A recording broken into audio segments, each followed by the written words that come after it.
I love the challenge. I love going up against the best players. I don't care who it is. I don't care about getting embarrassed. I don't care. Kyrie Irving, none of those guys scare me. I know some players in the NBA probably get butterflies before the game, but not me. I'm licking my lips. I come excited. They need to prepare for me at the end of the day. That's how I think. You are Locked On Fantasy Basketball, your daily podcast on fantasy basketball, part of the Locked On Podcast Network.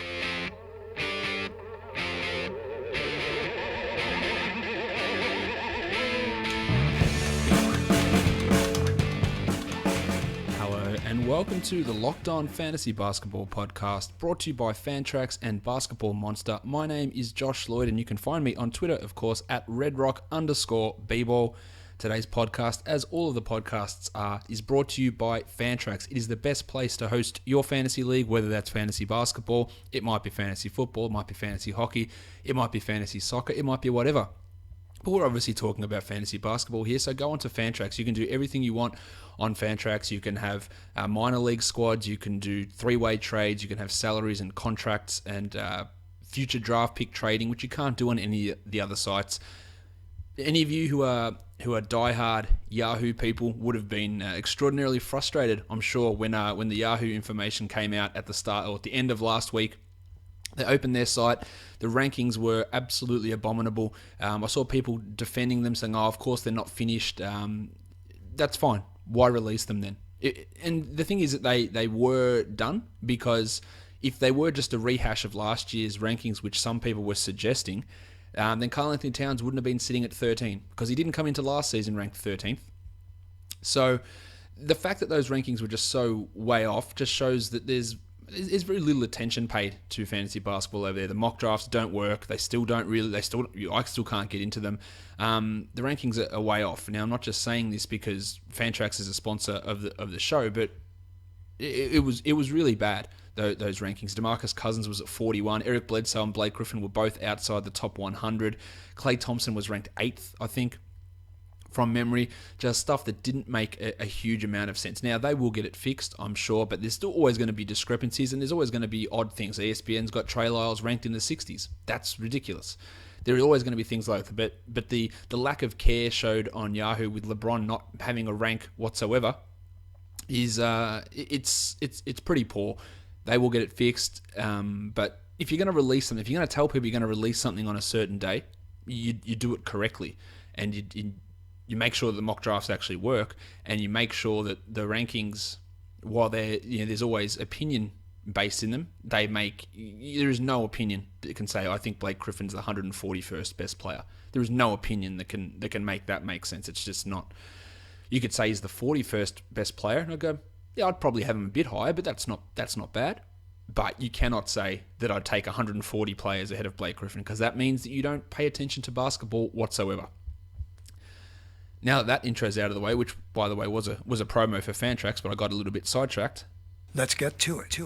All right, now I want to carry on with that theme today. We're going to answer your questions at the end of the show as well today, but I want to carry on with a theme of rankings and the difficulties with them, the folly with them, and the way that you should be using them or looking at them when we're heading into drafts. Now, you know that I work for Basketball Monster, and I've been working on these projections for Basketball Monster for the last month, solidly every day. We've been going through the projections. Kyle and Matt have been assisting me with them, but every day going through the projections, really looking at everyone and trying to get the numbers as accurate as what we think is going to happen at this point. Now, there are things that we don't know. Obviously, we don't know how everything's going to pan out, but we've made our best guesses at how people are going to fit in new systems, new teammates, new rotations, playing time, all that sort of stuff. On the 1st of September, Basketball Monster will be opening for memberships for next season. And then when that happens, you can get in there, get your membership done and check out our projections and all our tools, our draft tracker, which is absolutely the best way that you need to be approaching a draft. And that's what I want to be talking about in today's podcast, is approaching a draft. You'll hear people all the time. It's the most common standard fantasy question, or it's one of them, the trade ones and waiver wires. But at this point of the season, it's rank. Rank these 3 players. Can you rank these guys for me? Can you give me your ranks of players? Who's got good ranks? I know I've said ranks too many times now that it doesn't sound like a word anymore, but I think you understand what I'm getting at. Never, never, never draft based on a ranking. Don't go, I've got this, whatever side it is. I've got their top 200 ranks.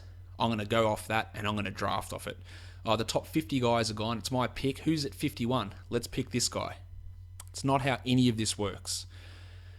There is literally no one-size-fits-all ranking system unless you're in a points league. And then that is because you're basing it on one category, points. And then you can say, who's going to get more points? Let's draft that guy next. That makes a lot of sense. That's the way you do it. In a categories league, in a rotisserie league, rankings are pointless.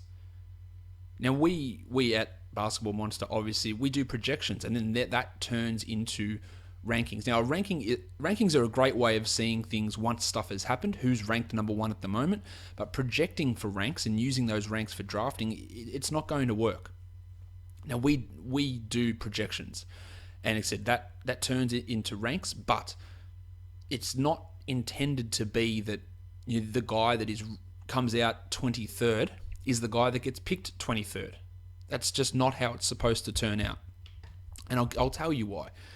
Because you don't know who you've picked first. You don't know what your punt strategy is. You don't know what other positions are available. And that's why the draft tracker on Basketball Monster is a huge help, because it gives you your value based on positions. If when you see them, you'll see that shooting guards, they're harder to come by with good stats, so they get a positional value that's higher. There's dynamic value as well, depending on what stats have come off the board already in the draft.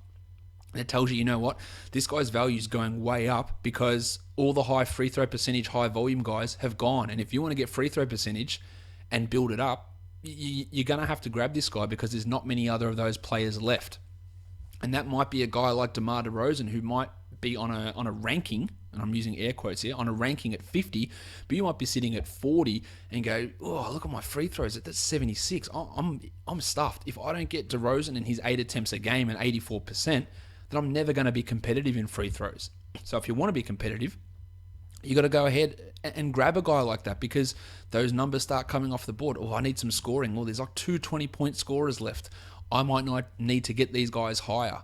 And that's why, when I talk about rankings, that they don't mean anything. For the first few picks, absolutely. But when you see our projections come out, you see, and I tweeted this out yesterday, the difference between the guy ranked 6th and the guy ranked 12th is 0.09 in terms of standard score value.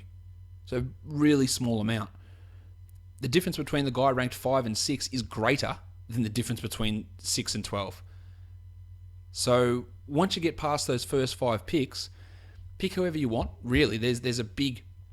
Those guys are just all pushed together in terms of their overall value, but their value is spread in many different categories. Do you want a big rebounder here?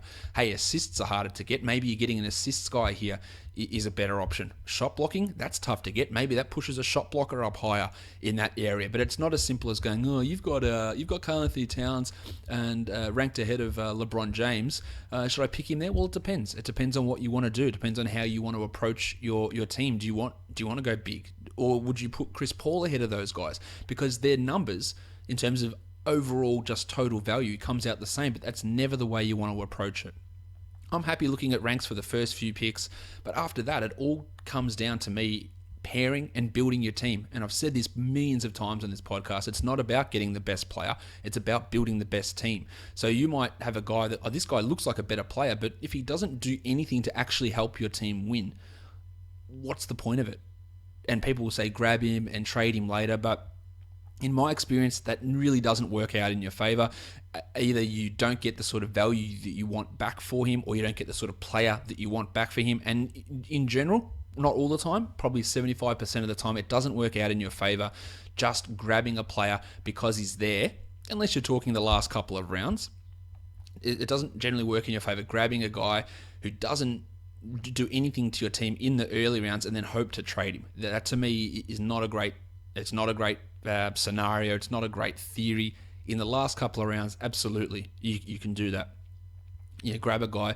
Hey, he probably should have gone to the 70s and he's sitting around at 110. I'll grab him and I'll see what I can do from there. But early on, I don't believe in those sort of moves to grab someone just because he's there.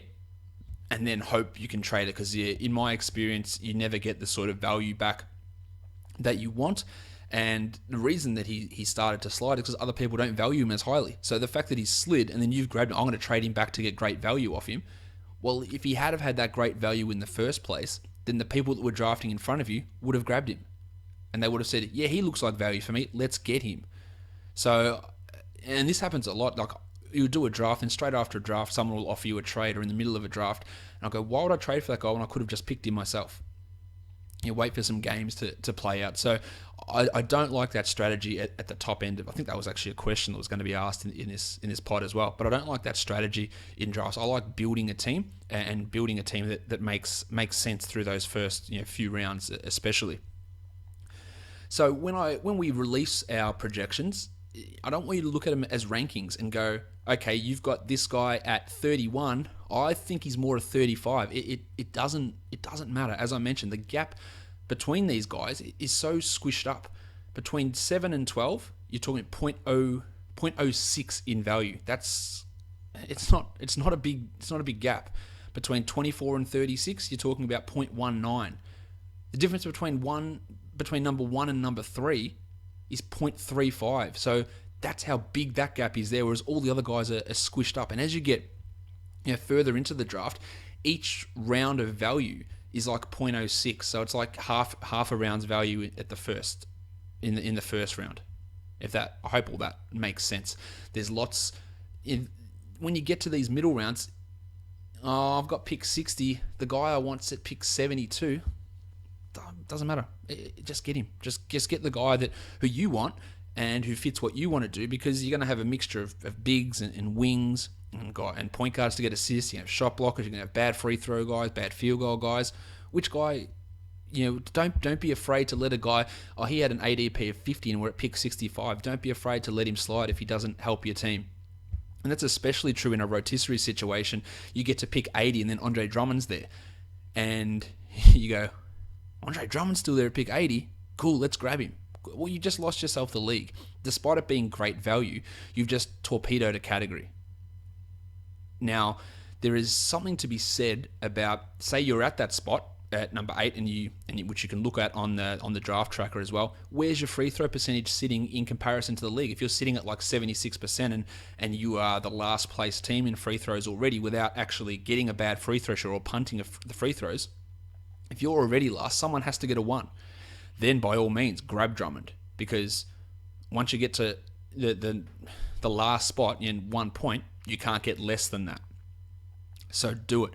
But if you're in that middle range of guys, where if you're sitting at 78 and you're in the top 3 or 4 of Roto, don't grab a guy like Drummond and bump yourself down to a 1, because it's just going to make it really hard for you to win. But as I said, if you're in those mid to late rounds and you're comparing free throw percentage and you're sitting at, say, 74% and everyone else is at 76 or 77, then I'm actually okay with grabbing Drummond. Now, it's still going to be really hard to win, because you realistically in a Roto league need to have 9 or 10 points average across each category to win that league. And getting a 1 makes it harder across all the other 8 or 9 categories, or 7 or 8 categories that you're playing in. That means you've got to get like an extra 1 in each of those ones. So instead of finishing third in every category, you've got to finish second in every one, bar the one that you come last in. So it is tough. But if you're already coming last, and Drummond and Jordan and Howard and Capella and those guys have slipped down, you're in the 80s or 90s, and you're already last in free throws, grab it. And that's where I mean, that rankings, you'll see plenty of rankings come out and they'll have DeAndre Jordan ranked at 40 and Drummond ranked at 30. And I'll look at it and go, what's the point of that? Because if you're in a head-to-head league and you're not punting, then you're not drafting these guys. They're not they're not your 30th best player. If you are punting it, then DeAndre Jordan's a top 10 guy. Andre Drummond's a top 15 guy. Dwight Howard's a top 20 player. But they're sitting at 40, 50, 60, 80. So no one should be drafting them at that point. And that means if people aren't aware of that, you can actually get them at that spot. And you might be in a punt free throw situation. You might be sitting in the 6th round and you might have DeAndre Jordan there, or Dwight Howard in the 8th round or something like that. And you can grab them, and that's tremendous value for you. But that's not how they should be ranked. And that's why rankings are really tough. Especially tough if you head into dynasty rankings, because they're impossible to do. Not only do you have, I don't know how you're building your team issue, I don't know what you're punting, I don't know what your team strategy is, but I don't know what your team goal is. Are you looking to win this year? Are you bottoming out? Are you building with young players? And that's why dynasty rankings are basically impossible. And you can go for, looking for a mix between win now and future, and that's bullshit, because a mix between win now and future means that you're finishing in the 8th seed and you're doing nothing. You need to have clear strategy. That's why dynasty ranks are you don't see very many of them, because they're just how are you viewing them? How are you what I could do it and say this is a dynasty rank for 3 years time, and here is one for win now, which is basically the same as what season long projections are. But to try and blend them all into one list, it doesn't work out. Same as just a basic ranking list for a draft. Don't print out ESPN's top 200 or Yahoo's top 200 or any site's top 200 and take that to your draft and tick off when each guy goes and just go down the list, because you will I guarantee you will lose. If you draft based like that, you will not win your league. There is no chance that you can do that. And you'll see, because that's, if you're in a league where a guy's auto drafting, that's basically how they draft their team. They don't win their league. And I'm 100% sure, 99% sure that everyone listening to this podcast doesn't draft like that they don't go through and just go, here is my list. But if you're at pick 60 and there's a guy, I really want this guy, he's at pick 80, maybe he doesn't get back to me, fine, make the move. It's not a terrible decision to reach a round or two ahead, because as I said, the difference between these guys, between a guy at 50 and a guy at 70, is the same distance between a guy at 1 and 3. Not 1 and 3 rounds, like pick 1 and pick 3. That's how close everyone remains in these back ends, and with so much room, especially in that back end for movement, for increased roll, decreased roll, bump up in performances, regression, then it's just, hey, this is a guy whose overall shape of his stat line fits what I want to do. Let me get him and let me make that decision to move. So again, when Basketball Monster opens and you join up with a membership, don't look at the projections as rankings. You don't look at them and say, well, you've got this player, you've got Dennis Schroeder ranked above, give him a name, who's it? Dirk Nowitzki. Yeah, maybe we do, maybe we don't. But what do you want? Do you want high efficiency scoring? Do you want assists and steals? But are happy to forego efficiency, because that makes a difference as to which one you want.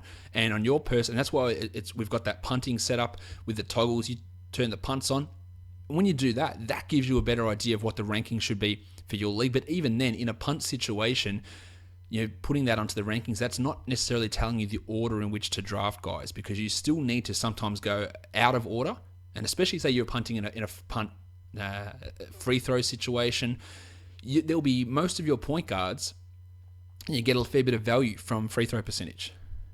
But if you just go on that list where you do punt free throws, you'll see point guards 20, 30 spots below the ADP, and you'll never get a point guard. So you won't contribute in assists and you won't contribute in steals. So what you've got to look at is getting a guy who is going to get you assists, taking them around their ADP, even though it doesn't necessarily marry up with the way that the punt situation is set up, because there'll just be so many bigs that have jumped in front of them. And that's what I mean about preparing your draft in advance as well. These are the point guards whose value is not mainly contributed by free throw percentage. They're still going to be good free throw percentage guys, but it's not their number one category. These are the guys that I want to target, and I'm going to have to go, spend more than the dollar recommended budget to get them, because I need assists, I need to get steals, I need to get 3-pointers, and all those things are generally tied to free throw percentage. So you'll need to get those guys, and you might have to go early on them just to get them, and then you'll see all of the other bigs and the poor free throw guys, really start to, the value will be that you can get them in round 8, when to you they're a round 3 type of player. That's an important point about punting, and some people may have tried to punt before and not understood that point and failed, and punting shit doesn't work for me. It's because it's not straightforward. It's not as simple as just let's turn the punt toggle on, let's just grab the guy. And when you look at the draft tracker, you'll see the guy's value gets bumped up because stats start coming off the board. You need to make sure you're getting those stats from those players. I think I've explained that well enough. What I wanted to do in today's podcast is tie in ranks to turnovers. Now, every time that I reference a rank, I don't reference a 9-category rank. You're probably aware of this. All of the Red Rock listener leagues, the head-to-head listener leagues, are all 9-category leagues with turnovers as the 9th category. I was debating whether we go assist-to-turnover ratio, whether we split field goal percentage into 2-point percentage and 3-point percentage, but in the end, I just went with standard turnovers as a 9th category. That's fine as a tiebreaker. I absolutely despise ranking players using turnovers as a category. I despise using turnovers as something to really justify the draft position and draft value of guys as well. If I'm in a 9-category league, turnovers are automatically punted for me. And as I've said plenty of times, that doesn't mean that I'm deliberately trying to get all high turnover players. It means I just am not. I'm considering it as an 8-category league without turnovers, and then they become a tiebreaker. Why do you say that? People go, that's a great way of getting value for guys. I'm going to highlight some players here that I'll get to that in a sec. But what it is to me, say you're in a head-to-head matchup with someone, and you've focused on making turnovers a good category for you. Yes. So I've drafted well. I've drafted all these low turnover players. You play against someone who has 2 of their guys injured during the week. That means they're playing 5 less games than you, maybe. Depending on how they stream, they might have 5 less games than you. So therefore, that category that you had that was one of your strengths, maybe one of your 6 strong categories, is turnovers. That other team's just taken that off you because they've played 6 less games. So therefore, playing less games means less turnovers. They've taken that category off you. And the focus you've put into turnovers means that your focus has come off other categories. And you might not win them against a team who's set up in a certain manner. So you might have, in general, if you're paying a lot of attention to turnovers, that means your assists aren't that high. So you might be in a situation where someone you're playing against has got a lot of point guards, and then they sit some guys out. They've played less games, their turnovers come down, but they still beat you in assists. And that to me is a concern. On the other hand, it's fine to have turnovers, and people often use the argument, and I've heard, and I don't understand why they do, but I've heard people use the argument, yeah, but what if you suffer injuries? It's good to have a category that you can be competitive in that like turnovers, that you don't need volume to get it. That's fine. It is good to have that if you have an injury problem or if you've got a scheduling issue where you play less games. But if you play less games, your turnovers come down anyway. So if you come in and get 2 guys injured and less games for the week, 5 less games from the week, even if you didn't concentrate on turnovers, you might win that category anyway, or you should win that category anyway, just by playing 5 less games and getting 15 less turnovers, 12 less turnovers during the week. You should win that category anyway. So in a week where you haven't you've punted that category, but you've copped a down week, you still have a chance to actually get that category back against someone without making it something. And all those other categories that you've consolidated, you still, because you've got enough buffer there, you still might actually win those and get your turnovers down enough that you win that as well. Last year I went into a draft punted turnovers, as I always do. Came out the other end of the draft, and my projection for my team was the second best team in turnovers. Didn't look to do that at all. Didn't draft guys based on turnovers, and I ended up winning turnovers a lot of the time during the season. But that was not the way that I drafted. When I had less, I would win turnovers I would win turnovers when I had more games. I would win it when I had less games. But I also had all my other categories, or the ones that I was concentrating on. I think I had field goal percentage punted as well. All those were bumped up as well. I had lots of assists, lots of steals, lots of threes and points, all that sort of stuff. But the turnovers, if I got them, it was a bonus. If I didn't get them, it didn't matter to me. And why I want to bring this up again, it ties into Yahoo as well, because all their rankings are based on 9 category values. So people will look, but this guy is ranked at 38 on Yahoo. Now, a guy like Marvin Williams last season, he was ranked really highly on Yahoo, really highly, because of turnovers. And I just don't believe in using turnovers as a measure of a player's overall value. If 2 players are literally identical in what they're doing, and one person averages 2.5 turnovers and one averages 2 turnovers, then fine. Behind that completely. But when a player's value is predominantly made up of the turnover category, then I think that their ranking becomes fool's gold. And it becomes something where you might get suckered into grabbing that guy too early based on just a number and a rank that is next to their name. So what I'm going to do is go through the top 150 players last year in 9 category leagues and tell you the players that had as their number one category turnovers. And again, I say this all the time, and maybe it's just me being a bit of a dick, but the best way to get no turnovers is to not pick any player. That is your greatest contributor in the turnovers category is this person who doesn't play. So that's why I'm not paying attention mainly to that category. Because if someone's biggest contribution in their 9 category rank is from turnovers, then I could get someone to give a big contribution in that category just by not playing anybody.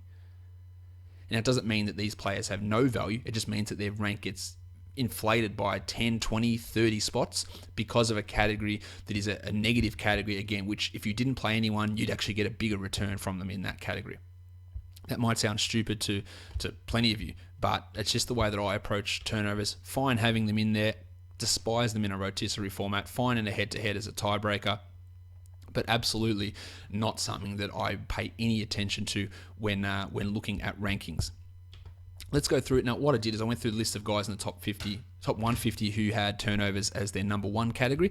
I also went through and had a look at the guys who had turnovers as their number two category. So there's some interesting names in that number two category portion as well.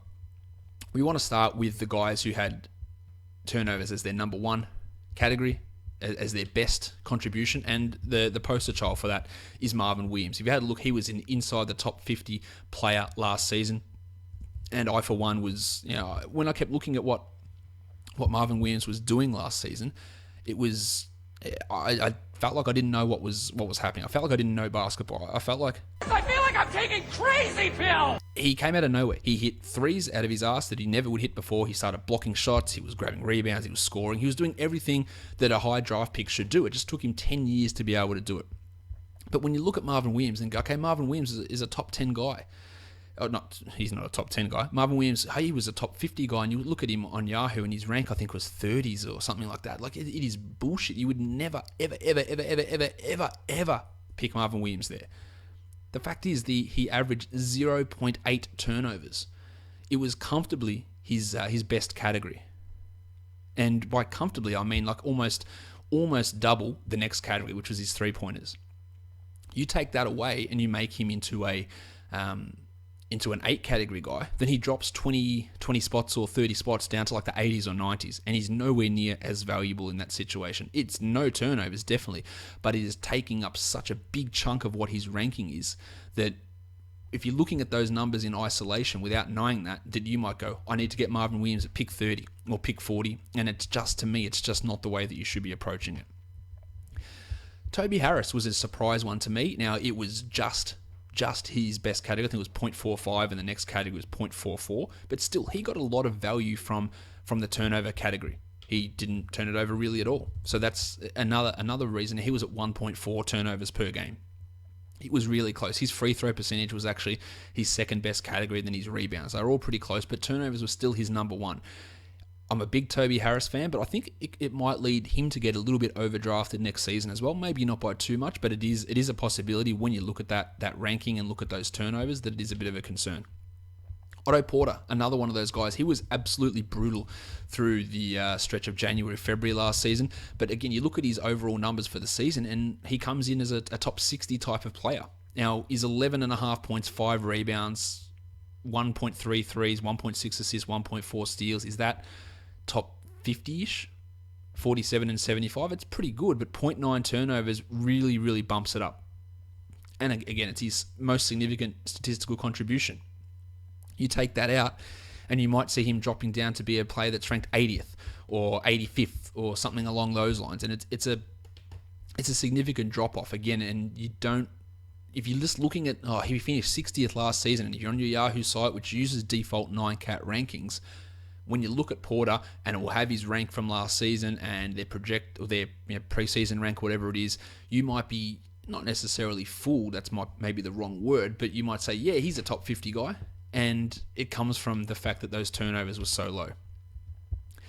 Luol Deng, was another player who had turnovers as his most productive category. I don't think many people are going to be really all that high on Luol Deng this season, but it is a possibility, and just remember that that is part of the reason there.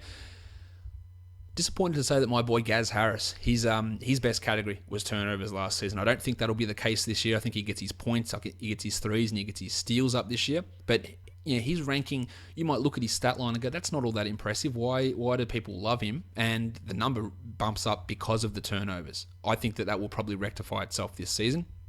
A couple of other players that found themselves in the top 150. Taj Gibson, he doesn't get any turnovers. There is zero chance you should be looking at Taj Gibson inside the top 150 this season. I want nothing to do with that.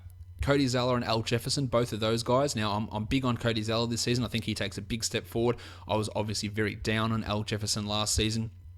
So even with mentioning these things, or who's got turnovers as a number one category, there's nuance behind each player. It is not as simple as turnovers are your number one category, I don't like you, because I love Gary Harris. I love Cody Zeller. I think they're going to be big guys this season who take big steps forward, but it's got nothing to do with what I think they do with their turnover situation. Al Jefferson, I think he's a really poor pick if you're looking at picking him this season. That just doesn't make any sense. People will draft him, absolutely no doubt. He will get drafted by people.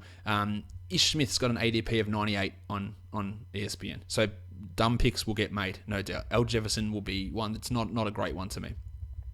Much in the vein of Cody Zeller and Gaz Harris, Aaron Gordon had turnovers as his most productive category last season. That will absolutely change this season. I'm not concerned about that. Miles Turner, the same.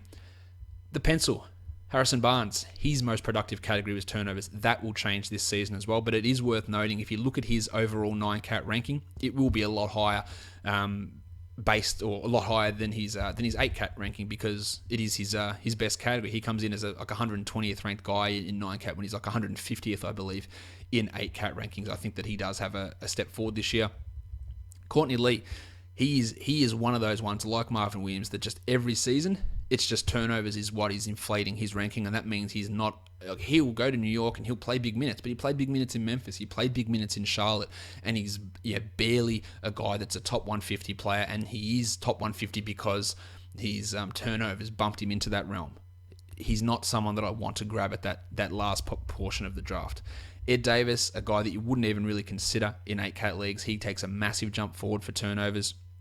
Jose Calderon, we won't need to really pay attention to him this season. Willie Cauley-Stein and Rondé Hollis-Jefferson.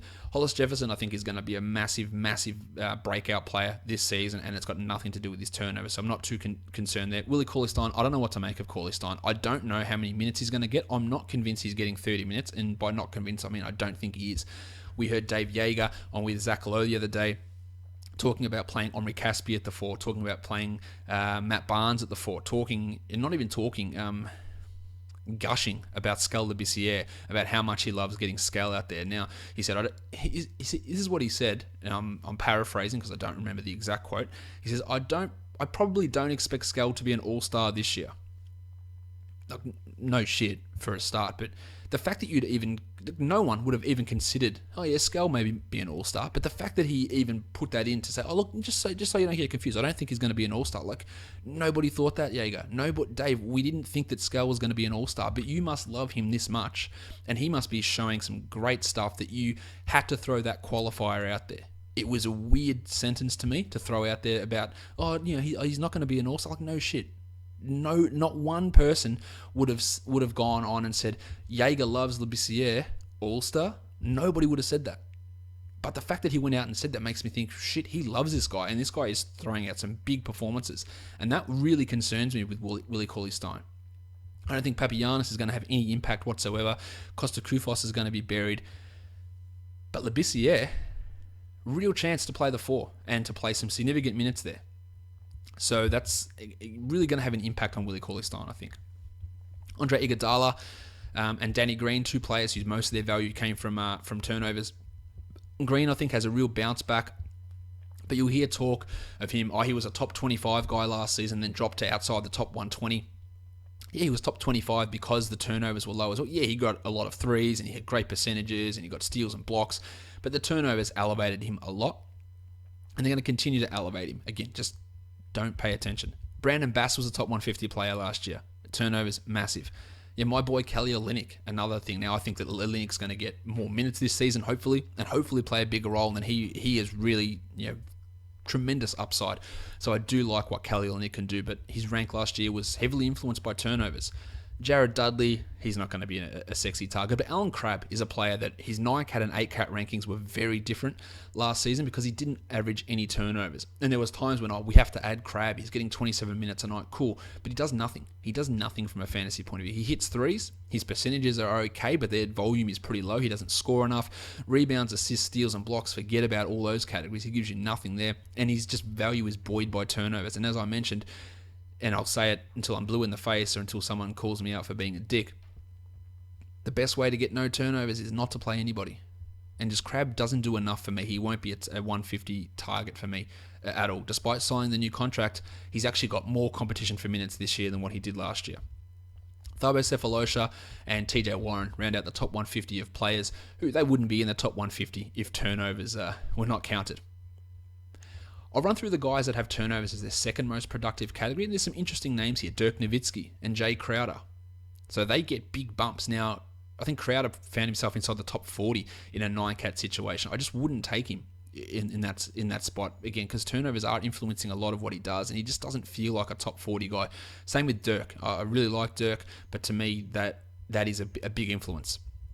Serge Ibaka and JJ Redick. I think you'll see that not be the case for Ibaka this season as he gets some of his other numbers back up. Redick, that's pretty common sense. He gives you nice percentages and good threes, but turnovers are still his second biggest thing. And Nikola Jokic, he was second. Now, I love Jokic. You've heard me talk about him, and I've talked about him a lot this year. And when I say that he's got top 12 upside, that's 8-cat upside. That's nothing to do with his turnovers. If you turn on turnovers, then he becomes a top 10 prospect in 35 minutes. He's not going to get 35 minutes. We don't know where he's going to be, and he is going to be a real interesting guy. When you see his projections come out this season, you might think that we're on crack, but there's definitely there's massive risk associated with taking Nikola Jokic, and I would never take him at the spot where his projection comes out. I'd be looking around later because we just don't know what Michael Malone is going to do with that front court rotation. George Hill, Kentavious Caldwell-Pope, Nikola Mirotic, all guys that I like. Their second best category was turnover, so they get bumps in 9-cat formats as well, or 9-cat rankings. And again, it's something that I would probably let those guys slide. Mirotic, not so much. I think he takes a bit of a jump forward, and I think George Hill does to a degree, but the way that Utah is set up is very similar to Indiana with ball-handling wings. Not quite as dominant as what Paul George is, or ball dominant as what Monte Ellis is, but Rod Hood and Gordie Hayward, they handle the ball a fair bit. So I think we'll see an improved George Hill, and turnovers probably won't be his second category, but he's not going to be the 2014-15 George Hill when he ran everything for the Pacers. J.R. Smith, Zach Randolph, Wes Matthews all have their second best category as turnovers. Omri Caspi, Amir Johnson, Al-Farouq Aminu, Matt Barnes, Jared Sullinger, and Jabari Parker all have their second best category as turnovers.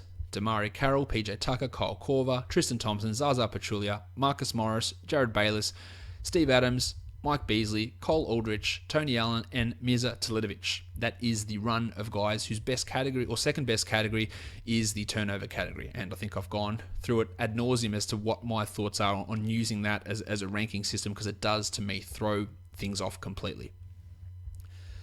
I hope all that made sense, talking about ranks and talking about my opinions on ranks and how they can be misused or misinterpreted.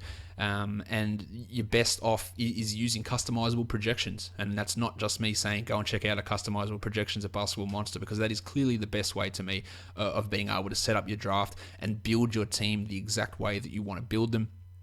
And grab the guys when the value is coming off the board, and don't be afraid of players at different spots in the draft, and don't be tied to I'm at pick 70, this guy's ranked 85th, I'm not sure if I should do it. Don't be beholden to those sort of numbers. Now let's get into your questions. I reckon I've probably answered some of these. All right, John Murphy.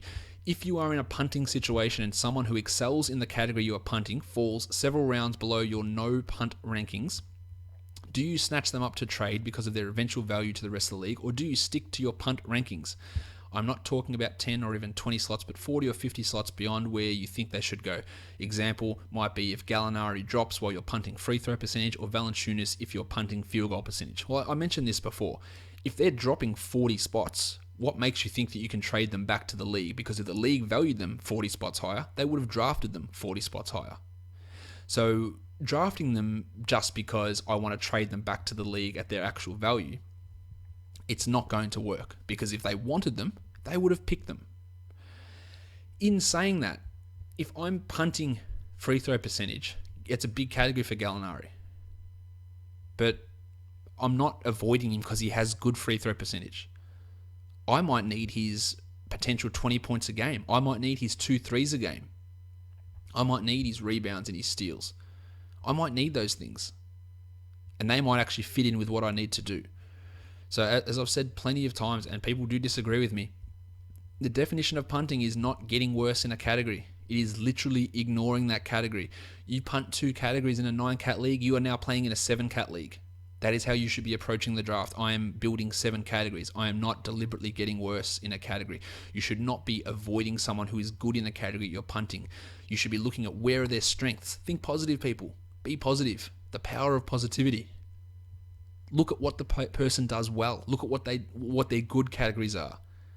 Where can they help you? Can they help you? Is Gallinari's 18 points or 20 points?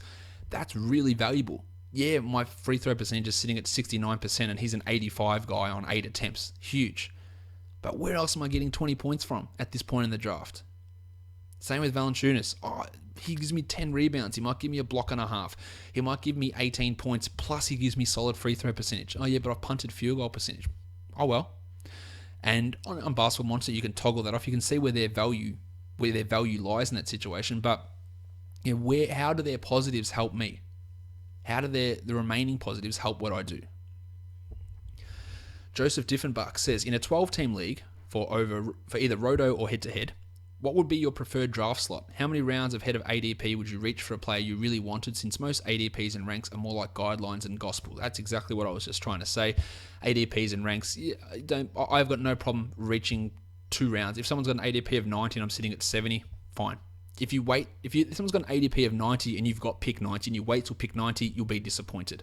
If there's someone that I would go, I've got this guy ranked as the 40th ranked player, he's got an ADP of 90, I got to have him. I'll take him at 70. I'll take him at 65 if I need to, because I'm still getting value on what I project him to come out as. He fits what I need to do, and I've got the guy.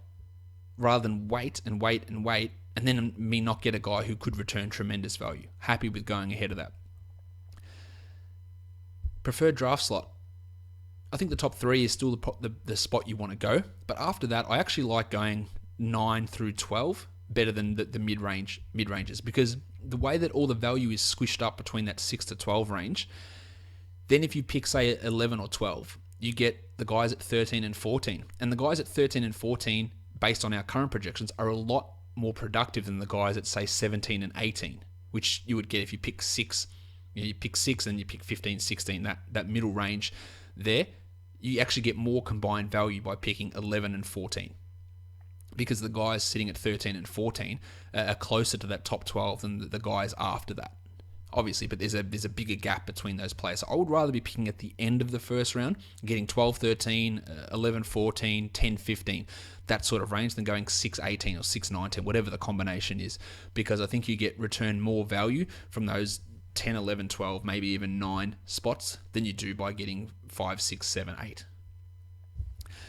Joshua Hay says, if we're saying 6 to 12 are roughly interchangeable, can the same be said for 1 to 6? No. I mentioned that before. No, if I give you the numbers, and this is just their pure ranking value, number 1 is at 1.44. Number 2, and I'm not revealing who these are yet because I'll wait till our projections come out. Number 1 is 1.44. Number 1 is 1.32. Number 3 is 1.09. It's a big drop between 1 and 3. Number 4 is 1.00. Number 5 is 0.93. Number 6 is 0.83. So we've got differences of 0.12, of 0.23, of 0.09, of 0.07, of 0.1. Then the next gaps are 0.03, 0.03, 0.01, 0, 0.02, 0. So the gaps between those first few guys are significant. The gaps between the back end of the first round, interchangeable. You can take whoever you want out of those guys.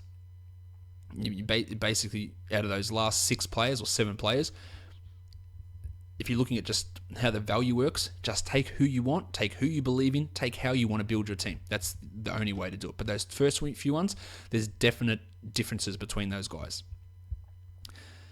He also says, where are you seeing AD this year? 4, 5, 6? Yes. Now, there is risk associated with it, definitely. People are very down on Anthony Davis. You probably won't need to take him 4, 5, 6. I think that he is that sort of player who's got number one upside. We know that he's got number one upside because he's done it before. Would I take him at 4, 5, 6? I wouldn't take him at 4.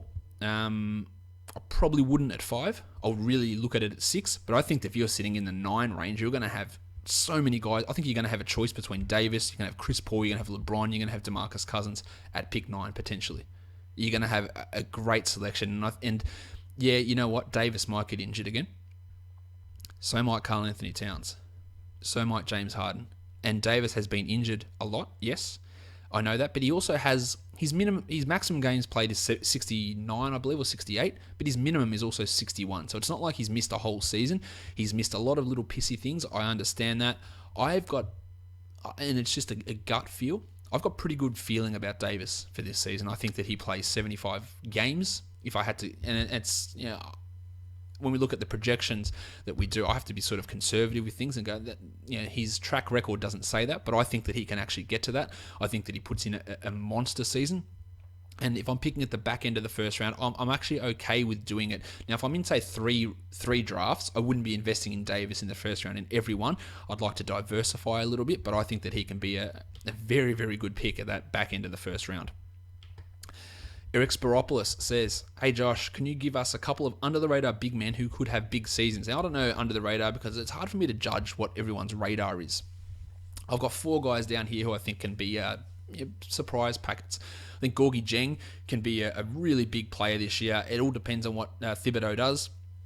We don't know what Thibodeau is going to do. At this point, you'd have to think that he is going to be playing the bulk of the minutes at power forward and is a real chance to get to 35 minutes.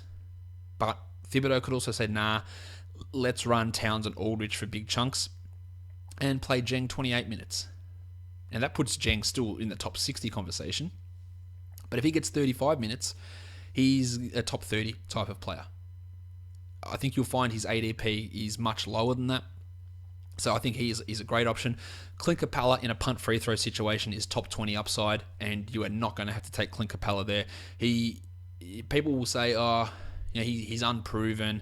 He fouls a lot. He is the Rockets' only hope at center. They have to go with him. They have got nobody. He is a tremendous defender. He's a really good shot blocker. He played out of position last season, so a lot of his stats are deflated because he played away from the basket. When he played without Dwight Howard, his numbers were right back up to what we saw through his rookie season. I think he is going to be a tremendous punt free throw option, but he's also going to obliterate your free throw percentage, and that's going to be a concern. Andy Bogut. Injuries are a real worry, but you can get him in the last couple of rounds, and I think that he's got top 80 upside with his field goal percentage, blocks, rebounds, and assists for a center. He'll play way more minutes than he did in Golden State. He'll get more touches than he did in Golden State as well. I think he's a big one, and Cody Zeller is the guy I talked about earlier. I think that he's going to have a decent season. You can probably get him in the last round of a draft, and he should be able to have a chance at returning top 100 value, I think. VP says, what is the hardest and riskiest position to get in a roto league? It has to be power forward and center. There's so many injury-prone power forwards and centers. Well, you've just answered your own question, Vivek, so I'm not sure what I'm saying there. Anything's risky. Yeah, there are a lot of injury-prone centers. Chris Paul had been someone who's classified injury-prone before the last couple of seasons. Eric Bledsoe is injury-prone. Anyone can be. People have stupidly said that Russell Westbrook is injury-prone. There are plenty of bigs who are injury-prone. Injury prone is such a bullshit term to me because who knows who gets hurt. Damian Lillard was an Iron Man until he missed 10 games last season. And if Damian Lillard gets injured again this season, I don't know about Lillard, he's injury prone. He's missed 10 games the last 2 years. The narrative changes very quickly. I'm not overly worried about what a hardest or riskiest position is to get. People will be like, oh, you can get Towns, he played 82 games, he's the most reliable. It's one season. Who knows what Towns is going to do this season? Who knows if he's going to get hurt? Who knows if he's going to get nicked up? Great start. You know who also played 82 games in their first 3 seasons in the NBA, who everybody hates because he's injury prone? Brook Lopez. 82 games, the first 3 years of his NBA career. And now, I can't draft him. Injury prone. the narrative changes way too quickly. But in general, yes, VP, big man, because you're not supposed to be 7 foot tall and be that athletic and run and jump and bounce and all that sort of stuff. So yes, they do tend to be more injury prone. Last question comes from Dave Feldman. Let's talk the pencil, Harrison Barnes. What's his absolute upside this season and worst case scenario? Worst case scenario, he's just unownable. He finishes outside the top 150. I really cannot see that happening. I think he's got a chance to be a top 80 player. I don't think he gets there. I think that he's going to be a guy that surprises people this year. He might up his assist rate. I think he scores at a decent amount. His percentages might take a bit of a hit, but they're not going to be a terrible hit. I think they're going to be a pretty decent, solid percentage-wise. He'll score. He'll get some rebounds. He's got to get his steals up. His defense is poor. That limits his upside. 80 might be pushing it. Worst case scenario, he's outside the top 150.